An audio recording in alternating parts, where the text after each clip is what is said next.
Times, qui donne cette information, cite des sources proches du gouvernement britannique.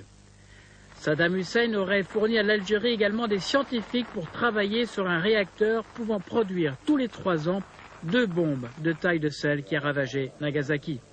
Le matériel aurait été convoyé par camion jusqu'en Jordanie, déjouant les contrôles des Nations Unies, embarqué vers Alger pour être acheminé vers la centrale algérienne d'Ain Oussera, située à 150 km au sud d'Alger. Toujours selon le Sunday Times, le réacteur algérien de construction chinoise pourrait commencer sa production l'an prochain. L'Algérie est le seul pays musulman à capacité nucléaire à avoir refusé de signer l'accord international de non-prolifération nucléaire. Londres craint ce soir que l'Algérie et l'Irak soient en mesure de construire la première bombe atomique musulmane. Et en 1989, l'Algérie a même inauguré PRIA qui produit l'uranium naturel et le plutonium nécessaires à la fabrication de la bombe.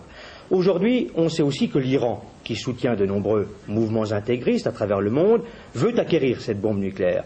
Alors il n'y a plus qu'à espérer qu'en cas de raz-de-marée intégriste en Algérie, auquel vous faisiez allusion à l'instant, eh bien il n'y aura pas un axe Téhéran-Alger qui serait dangereux pour le monde arabe et pour l'Occident. Merci beaucoup, Christian. En France, maintenant, Paul Touvier, le chef... Qu'une turbine à vapeur. En réalité, plutonium nécessaire pour la fabrication d'une bombe atomique. Le président américain a récemment accusé la Chine de fournir de la technologie sensible, notamment à l'Algérie. Depuis 2 ans, des centaines d'experts chinois en route pour Alger ont transité par Paris.